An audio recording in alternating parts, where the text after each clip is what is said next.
அனைவருக்கும் வணக்கம் friends. Today நம்ம பார்க்க போகிற டாபிக் ரொம்ப முக்கியமான ஒரு சப்ஜெக்ட், இந்திய அரசியலமைப்பு.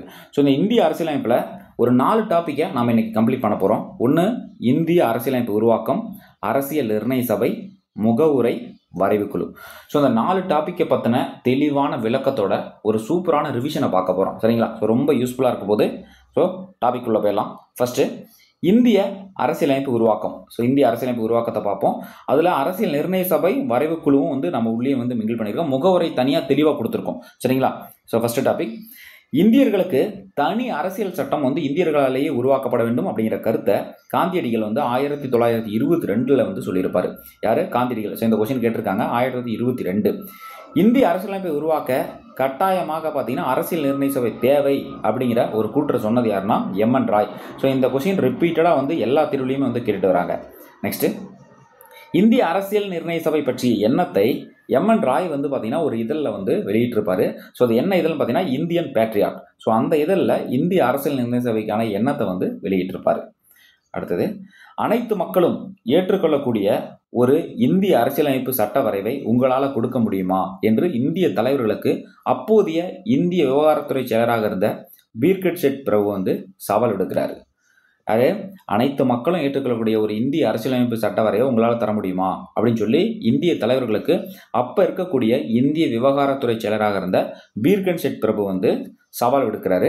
அதுக்கப்புறம் பார்த்தீங்கன்னா 1936 லக்னோவில் நடைபெற்ற இந்திய தேசிய காங்கிரஸ் மாநாட்டில் வயது வந்தோர் வாக்குரிமையின் மூலம் உறுப்பினர்கள் தேர்ந்தெடுக்கப்பட்டு அரசியல் நிர்ணய சபை, சரிங்களா, வயது வந்த அரசியல் நிர்ணய சபை உருவாக்கப்பட வேண்டும் அப்படின்னு சொல்லி தீர்மானம் நிறைவேற்றுறாங்க. அதன் பிறகு 1937 ஜவஹர்லால் நேரு தலைமையில் பாசிப்பூரில் நடைபெற்ற இந்திய தேசிய காங்கிரஸ் மாநாட்டில் அரசியலமைப்பு சட்டம் உருவாக்கப்பட வேண்டியதன் அவசியத்தை, முக்கியத்துவத்தை எடுத்துரைக்கிறாங்க.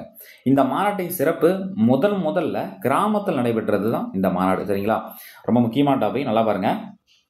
அதாவது 1937 ஜவஹர்லால் நேரு தலைமையில் பாசிப்பூரில் அந்த மாநாடு நடக்குது. அந்த மாநாடோட சிறப்பு முதல்ல கிராமத்தில் நடைபெற்ற மாநாடு. சரிங்களா? முதல்ல ரொம்ப முக்கியமான கொஸ்டின்.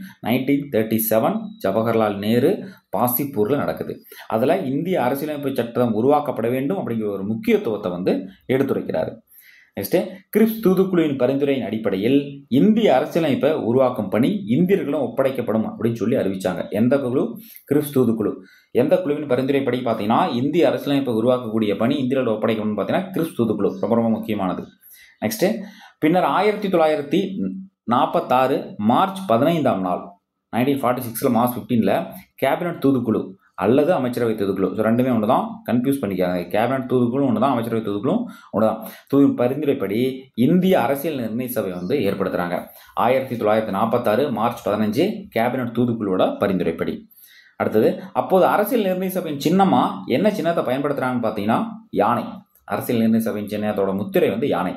இந்திய அரசியல் நிர்ணய சபை உருவாக்கப்பட்டது நவம்பர் 1946. இது அப்படியே ப்ரீவியஸ் இயர் கொஸ்டின்.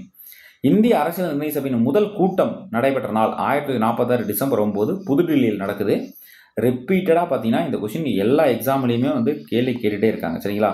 அடிக்கடி கேட்கக்கூடிய ஒரு வினா, இந்திய அரசியல் நிர்ணய சபையோட முதல் கூட்டம் எப்போ நடந்துச்சு அப்படின்னு சொல்லி. நெக்ஸ்ட்டு, இந்த கூட்டத்தோட கருப்பொருள் என்ன? அதாவது இந்திய அரசியல் நிர்ணய சபை டிசம்பர் 9 நடந்துச்சு இல்லைங்களா? அந்த கூட்டத்தின் முதல் கருப்பொருள் என்ன பார்த்தீங்கன்னா தற்காலிக தலைவரை தேர்ந்தெடுக்கிறது. இது அப்படியே கூட்டத்தில் கொடுத்துருவாங்க, மறக்காமல் ஞாபகம் வச்சுக்குவாங்க. முதல் கூட்டத்தில் கலந்து கொண்ட உறுப்பினரோட எண்ணிக்கை எத்தனை பேர் அப்படின்னு சொல்லி பார்த்தீங்கன்னா மொத்தம் 216 பேர் முதல் கூட்டத்தில் கலந்துக்கிட்டாங்க. அந்த முதல் கூட்டத்தில் கலந்துக்கிட்ட அந்த தற்காலிக உறுப்பினரை தேர்ந்தெடுக்கிற அந்த கருப்பொருள் இருக்கு இல்லைங்களா? ஸோ அப்போ தற்காலிக தலைவரை யார் தேர்ந்தெடுக்கிறாங்க? தற்காலிக தலைவராக டாக்டர் சச்சிதானந்த சின்ஹா தேர்ந்தெடுக்கப்பட்டார். ஸோ அந்த கூட்டத்தில் தற்காலிக தலைவராக நீங்கள் தலைமையேற்க வேண்டும் அப்படின்னு சொல்லி அவரை கேட்டுக்கிட்டது யாருன்னு பார்த்தீங்கன்னா ஜேபி கிருபாலனி. சரிங்களா? டாக்டர் சச்சிதானந்த சின்ஹாவை தற்காலிக தலைவராக நீங்கள் தலைமையேற்கணும் அப்படின்னு சொல்லி கேட்டுக்கிட்டது ஜேபி கிருபாலனி. அந்த முதல் கூட்டத்தை முஸ்லீம் லீக் கட்சி நிராகரிச்சிட்டாங்க. ஸோ இது பாயிண்ட் கூட்டத்தில் கேட்கலாம். சரிங்களா? முஸ்லீம் லீக் கட்சி இந்திய அரசியல் நிர்ணய சபையோட முதல் கூட்டத்தை நிராகரிச்சிருக்காங்க. நெக்ஸ்ட்டு, கேபினட் தூதுக்குழு அல்லது அமைச்சரவை தூதுக்குழுவில் இடம்பெற்றவர்கள். இந்த கேபினட் தூதுக்குழு அல்லது அமைச்சரவை தூதுக்குழு பார்த்தீங்கன்னா அடிக்கடி வந்து பார்த்தீங்கன்னா யார் வந்து இதில் இடம்பெறாதவர்னு சொல்லி ஒரு கொஸ்டின் வந்து அடிக்கடி எல்லா எக்ஸாம்லையும் வந்து தேர்வில் கேட்டே இருக்காங்க. மொத்தம் 3 பேர். பெத்திக் லாரன்ஸ் பிரபு. ஸோ இவர் தான் வந்து இந்த கேபினட் தூதுக்குழு அமைச்சரவை தூதுக்குழுக்கு தலைவர். Sir Stafford Cripps, AV Alexander. அதுக்கப்புறம் இங்கிலாந்து அரசு அமைத்த அட்லி பிரபு பிரதமராக வந்து வந்தார். கேபினட் தூதுக்குழு 1946ஆம் தேதி வந்து இந்தியா வந்துச்சு. சரிங்களா? ஒரு கேபினட் தூதுக்குழு அல்லது அமைச்சரவை தூதுக்குழு பார்த்தீங்கன்னா 3 பேர் இடம்பெற்றிருக்காங்க. இந்த 3 பேர் ரொம்ப முக்கியம், மறக்காம ஞாபகம் வச்சுக்கோங்க. இங்கிலாந்து அரசு அமைத்த கேபினட் தூதுக்குழு எந்த வருஷம்? 1946 மார்ச் 24ஆம் தேதி வந்து இந்தியா வருது. நெக்ஸ்ட் 1946 மே 16ஆம் தேதி கேபினட் தூதுக்குழு தன்னோட அறிக்கையை சமர்ப்பிக்கிறாங்க. 1946 மார்ச் 24ஆம் தேதி இந்தியா வராங்க. 1946 மே 16ஆம் தேதி தன்னோட அறிக்கையை வந்து சமர்ப்பிக்கிறாங்க. சுதந்திர இந்தியாவில் அரசியலமைப்பு சட்டத்தை உருவாக்க ஒரு அமைப்பை வந்து உருவாக்கணும் அப்படின்னு சொல்லி அந்த அறிக்கையில் சொல்லியிருக்காங்க. அதுதான் அரசியல் நிர்ணய சபை. சுதந்திர இந்தியாவில் அரசியலமைப்பு சட்டத்தை உருவாக்குறதுக்காக ஒரு அமைப்பை உருவாக்கணும், அது வந்து அரசியல் நிர்ணய சபை அப்படின்னு சொல்லி சொல்கிறாங்க. புதிய அரசியலமைப்பு எழுதப்பட்டு புதிய அரசாங்கம் பதவியேற்கும் வரைக்கும் அனைத்து கட்சிகளையும் கொண்ட இடைக்கால அரசாங்கம் ஒன்று வந்து இந்த குழு பரிந்துரைக்குது. இடைக்கால அரசாங்கம். ஸோ இடைக்கால அரசாங்கத்தை பரிந்துரைத்த குழு என்னன்னு பார்த்தீங்கன்னா கேபினட் தூதுக்குழு. இந்த குழுவின் பரிந்துரைப்படி தான், கேபினட் தூதுக்குழுவோட பரிந்துரைப்படி தான் 1900 ரொம்ப ரிப்பீட்டான எக்ஸாமில் கேட்ட கொஸ்டின், 1946 செப்டம்பர் 2ஆம் தேதி ஜவஹர்லால் நேருவை தலைவராக கொண்டு மொத்தம் 14 பேர் இடம்பெற்ற இடைக்கால அரசாங்கத்தை வந்து ஏற்படுத்துகிறாங்க. இந்திய அரசியல் நிர்ணய சபையின் சட்ட ஆலோசகராக BN ராவ் வந்து செயல்படுறாரு. Repeated exam question. சரிங்களா? நெக்ஸ்ட் அரசியல் நிர்ணய சபையின் 2வது கூட்டம். ஸோ ஃபர்ஸ்ட் கூட்டம் தான் முடிஞ்சிருச்சு. தற்காலிக தலைவர் தேர்ந்தெடுத்துட்டாங்க. சச்சிதானந்த சின்ஹா பதவி ஏற்றுட்டாரு. JP கிருபாலனி அவங்க வந்து பதவியேற்க அவங்கள அழைச்சாங்க. சரிங்களா? அடுத்து 2வது கூட்டம். அரசியல் நிர்ணய சபையின் 2வது கூட்டம் 1946 டிசம்பர் 11ஆம் தேதி தான் நடக்குது. 2வது கூட்டத்தில் அரசியல் நிர்ணய சபையின் நிரந்தர தலைவராக டாக்டர் ராஜேந்திர பிரசாத் தேர்ந்தெடுக்கப்படுறாரு. சரிங்களா? ஃபர்ஸ்ட் தற்காலிக தலைவர் டாக்டர் சச்சிதானந்த சின்ஹா. 2வது கூட்டத்தில் தான் டாக்டர் ராஜேந்திர பிரசாத் வந்து தேர்ந்தெடுக்கப்படுறாரு. அப்போ அரசியல் நிர்ணய சபையின் துணைத் தலைவராக யார் தேர்ந்தெடுக்கப்படுறாங்க பார்த்தீங்கன்னா HC முகர்ஜி மற்றும் VT கிருஷ்ணமாச்சாரி. ஸோ இவங்க வந்து துணைத் தலைவராக வந்து தேர்ந்தெடுக்கப்படுறாங்க. ஸோ அடுத்து அரசியல் நிர்ணய சபையில் இடம்பெற்ற மொத்த பெண் உறுப்பினர்கள் எத்தனை பேர்? மொத்தம் 15 பேர். ஸோ அரசியல் நிர்ணய சபையில் மொத்தம் 15 பெண் உறுப்பினர்கள் வந்து இடம்பெற்றிருக்காங்க. அடுத்து இதில் சில முக்கிய பெண் உறுப்பினர்களை யாராருன்னு பார்ப்போம். ஃபர்ஸ்ட் அம்மு சுவாமிநாதன். ஸோ இவங்க சென்னை மாகாணத்திலிருந்து தேர்ந்தெடுக்கப்பட்டாங்க. அம்மு சுவாமிநாதன். தாக்ஷாயினி வேலாயுதன். ஸோ இவங்களும் சென்னை மாகாணம். ஜி துர்காபாய். ஸோ இவங்களும் சென்னை மாகாணம். ஸோ ரொம்ப முக்கியம். சரோஜினி நாயுடு பீகார்லேருந்து தேர்ந்தெடுக்கப்பட்டாங்க. விஜயலட்சுமி பண்டிட் ஐக்கிய மாகாணம் உத்தரப்பிரதேசம். சரிங்களா? ஸோ இவங்க எல்லாமே ரொம்ப முக்கியம். ஸோ சென்னையிலேருந்து பார்த்தீங்கன்னா 3 பேர், அம்மு சுவாமிநாதன், தாக்ஷாயினி வேலாயுதம், ஜி துர்காபாய், 3 பேர் வந்து தேர்ந்தெடுக்காங்க. அடுத்து அரசியலமைப்பு சட்டத்தை உருவாக்க அரசியல் நிர்ணய மன்றம் சபை மொத்தம் எத்தனை குழுக்களை வந்து ஏற்படுத்துறாங்க அப்படின்னு சொல்லி பார்த்தீங்கன்னா மொத்தம் 23 குழுக்களை ஏற்படுத்துறாங்க. ஸோ அதில் முதன்மை குழுக்கள் 8, சிறு குழுக்கள் 15. சரிங்களா? மொத்தம் டோட்டலாக 23 குழுக்கள். ஸோ இது எல்லாமே ரொம்ப ரொம்ப முக்கியமான பாயிண்ட். இதில் சில முக்கியமான குழுக்கள் மற்றும் தலைவர்களை பார்ப்போம். ஸோ முதன்மை குழுக்களில் முக்கியமானது என்னென்னு பார்த்தீங்கன்னா மத்திய அதிகாரங்கள் குழு. ஸோ அதுக்கு தலைமை தாங்கினவர் ஜவஹர்லால் நேரு. மத்திய அரசியலமைப்பு குழு, அதுக்கு தலைமை தாங்கினதும் ஜவஹர்லால் நேரு. மாநிலங்கள் குழு, அதுக்கு தலைமை தாங்கினதும் ஜவஹர்லால் நேரு. மாகாண அரசியலமைப்பு குழு தலைமை தாங்கினது சர்தார் வல்லபாய் படேல். அடிப்படை உரிமைகள் மற்றும் சிறுபான்மையினருக்கான ஆலோசனை குழு சர்தார் வல்லபாய் படேல். வரைவு குழு, ரொம்ப ரொம்ப முக்கியமான குழு. வரைவு குழுவின் தலைவர் டாக்டர் BR அம்பேத்கர். அடிப்படை உரிமைகளுக்கான துணைக்குழு, அதுக்கு யார் தேர்ந்தெடுக்கப்பட்டாங்கன்னா JP கிருபாலனி. அடுத்து சிறு குழுக்களில் சில முக்கியமான குழுக்களை பார்ப்போம். நர்சாட்சி குழு, ரிப்பீட்டடாக எக்ஸாமில் கேட்டிருக்காங்க. நர்சாட்சி குழு அல்லாடி கிருஷ்ணசாமி ஐயர். அரசியல் நிர்ணய சபையின் செயற்குழு தலைவர் யாருன்னு பார்த்தீங்கன்னா GV மௌலங்கர். அவைக்குழு, ஸோ இது ரொம்ப ரொம்ப முக்கியம், அடிக்கடி எக்ஸாமில் கேட்டிருக்காங்க. அவைக்குழு பட்டாபி சீதாராமையா. உச்சநீதிமன்றத்திற்கான தற்காலிக குழு S வரதாச்சாரி. ஸோ இதுவும் ரொம்ப முக்கியம். அடுத்தது மொழிவாரி மாகாணங்கள் குழு SK தார். செய்தி தொகுப்பு குழு யாருன்னு பார்த்தீங்கன்னா உஷாநாத் சென். நிதி நிபுணர் குழு நளினி ராஜன் சர்கார். அரசியல் நிர்ணய சபையோட 3வது கூட்டம் மறுபடியும் 1946 டிசம்பர் 13ஆம் தேதி நடத்துகிறாங்க. சரிங்களா? ஸோ இந்த உச்சநீதிமன்றத்துக்கான அந்த தற்காலிக குழு பார்த்தீங்கன்னா எக்ஸாமில் கேட்டிருக்காங்க, குரூப் 1 எக்ஸாமில் கேட்டிருக்காங்க, அதனால் ஞாபகம் வச்சுக்கோங்க. அடுத்தது அரசியல் நிர்ணய சபையோட 3வது கூட்டம் 1946 டிசம்பர் 13ஆம் தேதி வந்து நடக்குது. ஸோ இந்த 3வது கூட்டத்தில் தான் ரொம்ப ரொம்ப முக்கியமான ஒரு நிகழ்வு நடைபெறுது. ஜவஹர்லால் நேருவோட நோக்க தீர்மானம் அல்லது குறிக்கோள் தீர்மானத்தை முன்மொழிகிறாங்க. ஸோ இந்த நோக்க தீர்மானம் குறிக்கோள் தீர்மானங்கிறது ரொம்ப ரொம்ப முக்கியம். முகவுரைக்கு பேஸே இதுதான், சரிங்களா? ஸோ இது பின்னர் சில திருத்தங்களோட முகவுரையா 1947 ஜூலை 22 அரசியல் நிர்ணய சபையால் ஏற்றுக்கிட்டாங்க. ரொம்ப ரொம்ப முக்கியமான பாயிண்ட், அடிக்கடி தேர்வில் கேட்பாங்க, சரிங்களா? ஸோ அடுத்து நெக்ஸ்ட், இதுவே பின்னாளில் இந்திய அரசியலமைப்பின் முகவுரையாக அல்லது முன்னுரையாக மாற்றமடைந்தது. ரொம்ப முக்கியம். இந்திய அரசியல் நிர்ணய சபை எடுத்த மொத்த கூட்டங்கள் 11+1, சரிங்களா? மொத்த டோட்டலாக எத்தனை கூட்டம் நடத்தினாங்கன்னா 12 கூட்டம். அதில் 11 கூட்டம் ஒரு சிறப்பு கூட்டம். அதாவது அந்த சிறப்பு கூட்டம் என்ன அப்படின்னு பார்த்தீங்கன்னா, அதான் அந்த ஒரு சிறப்பு கூட்டம் அரசியல் நிர்ணய சபை உறுப்பினர்களிடம் கையெழுத்து பெறுவதற்காக ஜனவரி 24, ரொம்ப முக்கியமான தேதி, ஜனவரி 24, 1950 அன்னைக்கு வந்து கூடியது. அடுத்து, இந்த சிறப்பு கூட்டத்தில் 1950 ஜனவரி 24 இந்தியாவின் முதல் ஜனாதிபதியாக டாக்டர் ராஜேந்திர பிரசாத் வந்து தேர்ந்தெடுக்கப்படுறாரு. ஸோ தேதி ரொம்ப ரொம்ப முக்கியம், சரிங்களா? இப்போ இருக்கிற ட்ரெண்டிங்க்கு பார்த்தீங்கன்னா தேதி வந்து ஆண்டு தேதியெல்லாம் ரொம்ப முக்கியமாக மென்ஷன் பண்ணி கேட்குறாங்க. 1950 ஜனவரி 24. அடுத்தது, மேலும் அதே ஜனவரி 24 தேசிய கீதம், தேசிய பாடலும் வந்து ஏற்றுக்கொள்ளப்பட்டது. மொத்தம் 11 கூட்டங்களை நடைபெற்ற மொத்த நாட்கள் 166 நாட்கள். இதில் 114 நாட்கள் பார்த்தீங்கன்னா இந்திய அரசியலமைப்பு உருவாக்கம் பற்றியே வந்து விவாதம் நடத்தப்பட்டது. அடுத்தது, இந்திய அரசியல் நிர்ணய சபை 1947 ஆகஸ்ட் 15 முதல் 1950 ஜனவரி 26 வரை தற்காலிக பாராளுமன்றமாக வந்து செயல்பட்டது. ரொம்ப முக்கியம். இந்திய அரசியல் நிர்ணய சபை தற்காலிக பாராளுமன்றமாக செயல்பட்ட அந்த நாட்கள் கேட்பாங்க. 1947 ஆகஸ்ட் 15 1950 ஜனவரி 26 வரைக்கும். ஸோ அப்போ தற்காலிக பாராளுமன்றத்தின் தலைவராக யார் செயல்பட்டாங்க அப்படின்னு பார்த்தீங்கன்னா ஜி.வி. மாவுலங்கர். இதுவும் வந்து அடிக்கடி கேட்ட கொஸ்டின், ரொம்ப முக்கியம். நெக்ஸ்ட், 1950 ஜனவரி 26 இந்திய அரசியல் சட்டம் நடைமுறைக்கு வந்து இந்தியா வந்து குடியரசாகுது. 1950 ஜனவரி 26க்கு பிறகு அரசியல் நிர்ணய சபை நிரந்தர பாராளுமன்றமாக வந்து மாற்றிட்டாங்க. ரொம்ப முக்கியம், சரிங்களா? எந்த வருடத்திற்கு பிறகு அரசியல் நிர்ணய சபை நிரந்தர பாராளுமன்றமாக மாறிச்சு அப்படின்னு பார்த்தீங்கன்னா 1950 ஜனவரி 26க்கு பிறகு தான், சரிங்களா? நல்லா ஞாபகம் வச்சுக்கோங்க. அடுத்து, ஜனவரி 26ஆம் தேதியோட சிறப்பு என்ன அப்படின்னு சொல்லி பார்த்தீங்கன்னா 1929 ஜவஹர்லால் நேரு தலைமையில் லாகூர் காங்கிரஸ் மாநாட்டில் ஒவ்வொரு வருஷமும் இனி ஜனவரி 26 பூரண சுதந்திர தினமாக வந்து கொண்டாட முடிவு பண்ணுறாங்க. அதன் அடிப்படையில் முதல் பூரண சுதந்திர தினமாக ஜனவரி 26, 1930 கொண்டாடப்பட்டது. ரொம்ப ரொம்ப முக்கியமான தேதி, அடிக்கடி எக்ஸாம்பிள் கேட்குறாங்க. எந்த மாநாட்டில் யாரோட தலைமையில்? ஜவஹர்லால் நேரு தலைமையில் லாகூர் காங்கிரஸ் மாநாட்டில், அதாவது ஜனவரி 26, 1930. இதன் நினைவாகவே ஜனவரி 26 அரசியல் அமைப்பு சட்டத்தை நடைமுறைக்கு கொண்டு வந்து ஒவ்வொரு வருடமும் இந்திய குடியரசு தினமாக வந்து நாம் கொண்டாடிட்டு வரோம். ரொம்ப முக்கியமான பாயிண்ட். அடுத்தது, அரசியல் நிர்ணய சபை பற்றிய சில முக்கியமான கூற்றுகள் ரொம்ப முக்கியம். காங்கிரஸ் தான் அரசியல் நிர்ணய சபை. அரசியல் நிர்ணய சபை தான் காங்கிரஸ் அப்படின்னு சொன்னது யாரு? கிரான்வில் ஆஸ்டின். அரசியல் நிர்ணய சபை என்பது ஒரு இந்துக்களோட அமைப்பு அப்படின்னு சொன்னது விஸ்கட் சைமன். இது வந்து ரிப்பீட்டடாக வந்து எக்ஸாமில் கேட்டுட்டே இருக்காங்க. அரசியல் நிர்ணய சபை என்பது ஒரு இந்துக்களின் அமைப்பு, விஸ்கட் சைமன். அடுத்து, அரசியல் நிர்ணய சபை என்பது ஒரு பெரும்பான்மை சமூகத்தை பிரதிநிதித்துவமாக கொண்டுள்ளது அப்படின்னு சொன்னது வின்ஸ்டன் சர்ச்சில். அரசியல் நிர்ணய சபை என்பது ஒரு பெரும்பான்மை சமூகத்தை பிரதிநிதித்துவமாக கொண்டுள்ளது அப்படின்னு சொன்னது வின்ஸ்டன் சர்ச்சில். அரசியல் நிர்ணய சபை என்பது ஒரு சர்க்கிள் குழு அப்படின்னு சொன்னது யாருன்னு பார்த்தீங்கன்னா நசிருதீன் முகமது. அரசியல் நிர்ணய சபை என்பது ஒரு சர்க்கிள் குழுன்னு சொன்னது நசிருதீன் முகமது. அடுத்தது, வரைவு குழு. ஸோ ரொம்ப ரொம்ப முக்கியமான ஒரு குழு, வரைவு குழு.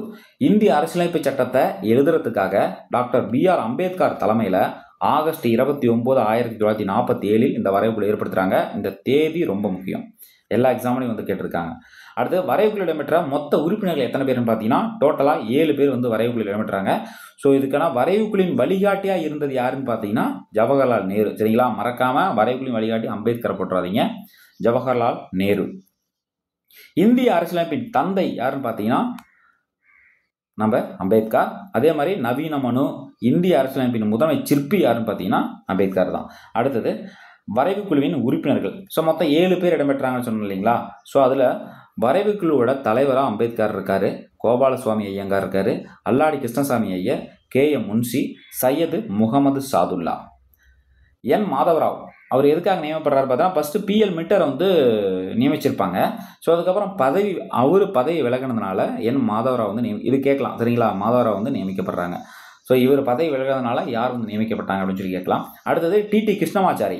டிபி கைதான் வந்து பார்த்தீங்கன்னா 1948 வந்து இறந்துடுறாரு. ஸோ அதுக்கப்புறம் அவருக்கு பதிலாக வந்து டிடி கிருஷ்ணமாச்சாரி வந்து நியமிக்கிறாங்க. நெக்ஸ்ட், வரைவுக்குழு தன்னோட முதல் அறிக்கையை எப்போ சமர்ப்பிக்கிறாங்கன்னு பார்த்தீங்கன்னா 1948 பிப்ரவரி 21 தன்னோட முதல் வரைவு அறிக்கையை சமர்ப்பிக்கிறாங்க. வரவேற்பு குழுவின் இறுதி அறிக்கை 1948 நவம்பர் 4 வந்து வெளியிடுறாங்க. வரைவு குழுவினால் மொத்தம் எத்தனை திருத்தங்கள் வந்து முன்வைக்கப்பட்டாங்க அப்படின்னு சொல்லி பார்த்தீங்கன்னா 7653 திருத்தங்கள் முன்வைக்கப்பட்டு, ஸோ அதில் அரசியல் நிர்ணய சபையால் 2473 திருத்தங்கள் நவம்பர் 26, 1949 ஏற்றுக்கொள்ளப்பட்டது. ஸோ அரசியல் நிர்ணய சபை ஏற்றுக்கொள்ளப்பட்ட நாள் எப்பன்னு பார்த்தீங்கன்னா நவம்பர் 26, 1949. ரொம்ப முக்கியமான தேதி, எல்லா எக்ஸாம்லையும் வந்து கேட்டிருக்காங்க. இந்திய அரசியலமைப்பு தினம் எப்போ அப்படின்னு பார்த்தீங்கன்னா நவம்பர் 26 தான். அடுத்தது, அரசியலமைப்பு சட்டம் ஏற்றுக்கொள்ளப்பட்ட நாளான நவம்பர் 26, 1949 அன்று அரசியலமைப்பு சட்டத்தில் இருந்த 395 விதிகளில் மொத்தம் 15 விதிகள் சரிங்களா தற்காலிகமாக அன்னைக்கு நடைமுறைக்கு வந்தது. ரொம்ப முக்கியமான பாயிண்ட். அடுத்தது, 1949 நவம்பர் 26 இன்று சரிங்களா, அந்த நவம்பர் 26 இன்று இந்திய அரசியலமைப்பினை இயற்றி அதை ஏற்று நமக்கு நாமே வழங்கிக் கொள்கிறோம் அப்படிங்கிற ஒரு தீர்மானத்தை டாக்டர் B.R. அம்பேத்கர் கொண்டு வராரு. ஸோ இந்த தீர்மானம் அப்படியே கேட்டிருக்காங்க. ஸோ 1949 நவம்பர் 26 அன்னைக்கு சரிங்களா இந்திய அரசியலமைப்பு சட்டத்தை ஏற்றி அந்த தீர்மானத்தை கொண்டு வந்தது யாருன்னு சொல்லி கேட்டிருக்காங்க, டாக்டர் B.R.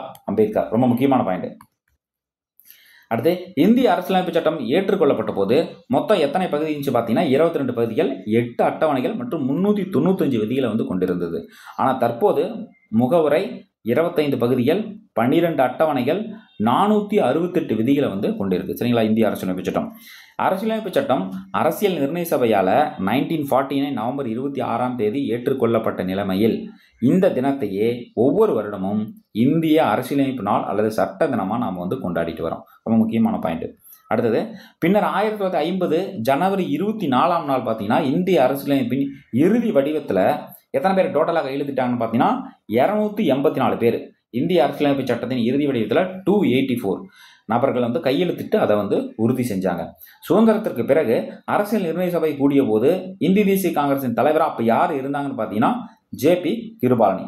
ரொம்ப முக்கியமான ஒரு பாயிண்ட். அடுத்து, அரசியலமைப்பு சட்டத்தை உருவாக்க நம்ம எடுத்துக்கிட்ட காலம், இந்த கொஸ்டின்லாம் பார்த்தீங்கன்னா பழைய அந்த VO எக்ஸாமு குரூப் 4 சிலபஸ் இருக்கிறப்ப பார்த்தீங்கன்னா தனித்தனியாக நடக்கும் இல்லைங்களா, அப்போலாம் ரிப்பீட்டடாக இந்த கொஸ்டின் வந்து அடிக்கடி கேட்பாங்க.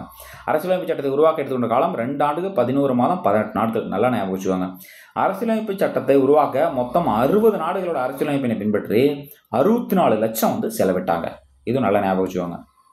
அடுத்து, இந்திய அரசியலமைப்பின் உண்மை பிரதியை இத்தாலிய பாணியில் தன்னோட கைப்பட எழுதுறது யாருன்னு பார்த்தீங்கன்னா பிரேம் பெஹாரே நரேந்திரஜரா. இது 10th புக்கில் இருக்கும். அடுத்து, அரசியலமைப்பின் ஆங்கிலம் மற்றும் இந்தி மொழிகளில் உள்ள உண்மை பிரதி தற்போது பாராளுமன்ற நூலகத்தில் ஹீலியம் வாயு நிரப்பப்பட்ட பேழையில் வந்து வச்சுருக்காங்க. ஸோ ரொம்ப முக்கியம். ஓகேவா. அடுத்தது, முகவரை. ரொம்ப முக்கியமான டாபிக். இந்திய அரசியலமைப்பு சட்டத்தின் அறிமுகம் தான் முகவரை. அரசியலமைப்பின் திறவுகோள் என்று முகவரை வந்து நம்ம அழைக்கிறோம். முதலில் முகவரையுடன் எழுதப்பட்ட அரசியலமைப்பு யாருன்னு பார்த்தீங்கன்னா அமெரிக்கா தான் சரிங்களா, இந்தியா கிடையாது. நல்லா ஞாபகம் வச்சுக்கோங்க. ஃபர்ஸ்ட் முகவரையுடன் எழுதப்பட்ட அரசியலமைப்பு அமெரிக்கா. நமது இந்திய அரசியலமைப்பின் முகவரை பகுதியானது தான் அமெரிக்க அரசியலமைப்பினை மாதிரியாக கொண்டு தான் உருவாக்கப்பட்டது. ரொம்ப முக்கியமான பாயிண்ட். இந்திய அரசியலமைப்பிற்கு முகவரை தேவை அப்படின்னு சொன்னது யாரு? ஜவஹர்லால் நேரு. அரசியலமைப்பு நிர்ணய சபை தேவைன்னு சொன்னது MN ராய். இந்திய அரசியலமைப்பிற்கு முகவரை தேவைன்னு சொன்னது ஜவஹர்லால் நேரு. ஜவஹர்லால் நேருவோட குறிக்கோள் தீர்மானமே முகவரையாக ஏற்றுக்கொள்ளப்பட்டது. அதனால் அரசியலமைப்பிற்கு முகவரையை வழங்கியவர் யாருன்னு பார்த்தீங்கன்னா ஜவஹர்லால் நேரு தான். முகவரையில் குறிப்பிடப்பட்டுள்ள குடியரசு, சுதந்திரம், சமத்துவம், சகோதரத்துவம் போன்ற கருத்துக்கள் பிரெஞ்சு புரட்சியின் தாக்கத்தால் வந்து சேர்க்கப்பட்டது. ஸோ எந்த தாக்கம்? பிரெஞ்சு புரட்சியின் தாக்கத்தால். முகவரையில் குறிப்பிடப்பட்டுள்ள அந்த குடியரசு, சுதந்திரம், சமத்துவம் இதெல்லாம் பிரெஞ்சு புரட்சியின் தாக்கத்தால் சேர்க்கப்பட்டது. சமூக நீதி, பொருளாதார நீதி மற்றும் அரசியல் நீதி போன்ற கருத்துக்கள் ரஷ்யாவிடமிருந்து எடுக்கப்பட்டது. இந்திய அரசியலமைப்பு தொடர்பாக கருத்து வேறுபாடு அல்லது சந்தேகங்கள் ஏற்படும் போது சரியான முடிவிற்கு வர நீதிமன்றம் முகவரையை நாடலாம். முகவரையின் பகுதி நீதி புனராய்வுக்கு அப்பாற்பட்டதால் நீதிமன்றத்தின் மூலம் தீர்வு காண முடியாது. ரொம்ப முக்கியமான பாயிண்ட். முகவரையோட பகுதி நீதி புனராய்வுக்கு வந்து அப்பாற்பட்டதால நீதிமன்றத்தின் மூலம் தீர்வு காண முடியாது. முகவரியை பற்றின சில முக்கியமான கேசஸ் பார்ப்போம். 1960ஆம் ஆண்டு நடைபெற்ற பெருபாரி வழக்கு ரொம்ப முக்கியமான கேஸு. முகவரையானது மற்ற பகுதிகளை போன்று உருவாக்கப்பட்டு அரசியலமைப்பில் இணைக்கப்பட்டு இருந்தாலும் அது அரசியலமைப்பின் ஒரு பகுதி அல்ல அப்படின்னு சொல்லி தீர்ப்பு வழங்கினாங்க. ஸோ இந்த கேஸில் 1946. ஸோ ஆனால் 1973 கேசவானந்த பாரதி விசஸ் கேரளா வழக்கில் முகவரை அரசியலமைப்பின் ஒரு பகுதி தான் அப்படின்னு சொல்லி நீதிமன்றத்தின் மூலம் தீர்வு காண முடியும் அப்படின்னு சொல்லி மறுபடியும் மாற்றிட்டாங்க. அதுக்கப்புறம் மேலும் அது இன்னொரு கேஸ் நடந்துச்சு. 1995 நடைபெற்ற எல்ஐசி ஆஃப் இந்தியா வழக்கிலும் உச்சநீதிமன்றம் முகவரை அரசியலமைப்பின் ஒரு பகுதி தான் அப்படின்னு சொல்லி மீண்டும் தீர்ப்பு வழங்கி அதை முடிவு பண்ணாங்க. இந்திய அரசியலமைப்படி மக்களே அதிகாரத்தின் தோற்றுவாய் அப்படின்னு சொல்லி முகவரை சொல்லுது. இது புக்லேயே இருக்கும். அடுத்து முகவரையானது இது வரைக்கும் எத்தனை டைம் திருத்திருக்காங்கன்னு பார்த்தீங்கன்னா இதுவரை ஒரே ஒரு முறை மட்டுமே திருத்திருக்காங்க. 1976 42வது அமெண்ட்மெண்ட்டின் மூலமாக முகவரையில் சமதர்மம், மதச்சார்பின்மை மற்றும் ஒருமைப்பாடு ஆகிய 3 வார்த்தையை சேர்த்துனாங்க. ஸோ 1950 ஜனவரி 26 முகவுரையோட அந்த வார்த்தைகளோட வரிசை அமைப்பு எப்படி இருந்துச்சுன்னு பார்த்தீங்கன்னா இறையாண்மை, மக்களாட்சி, குடியரசு. ஸோ தேர்வுகளை கேட்கலாம், நல்லா ஞாபகம் வச்சுக்கோங்க. 1915 ஜனவரி 26 முகவரையோட வார்த்தைகளோட வரிசை அமைப்பு இப்படி தான் இருந்துச்சு. அதுக்கப்புறம் 1976 ஒரு அமெண்ட்மெண்ட் பண்ணாங்க இல்லைங்களா. 1976 42வது சட்டத்தின்படி முகவரியில் இணைக்கப்பட்ட வார்த்தைகள்னு பார்த்தீங்கன்னா சமதர்மம், மதச்சார்பின்மை, ஒருமைப்பாடு. ஸோ அதுக்கப்புறம் இணைக்கப்பட்ட பிறகு தற்போது நிலவரப்படி முகவுரையில் அமைந்துள்ள வார்த்தைகளின் வரிசை அமைப்பு. ஸோ அது எப்படி இருக்குன்னு பார்த்தீங்கன்னா இறையாண்மை, சமதர்மம், மதச்சார்பின்மை, மக்களாட்சி, குடியரசு. ஸோ ஸ்கூல் புக்லேயே இந்த பாயிண்ட் இருக்கும், ரொம்ப முக்கியம். இதை வரிசைப்படுத்த சொல்லி அடிக்கடி கேட்குறாங்க. அடுத்து முகவரை பற்றிய புகழுரைகள். நமது நீண்ட நாள் கனவை முகவரை பிரதிபலிக்கிறதுன்னு சொன்னது யாரு? அல்லாடி கிருஷ்ணசாமியார். அடிக்கடி கேட்கக்கூடிய ஒரு வினா. அடுத்து வழக்குகளின் சொர்க்கமே முகவரை, ஏவி டைசி.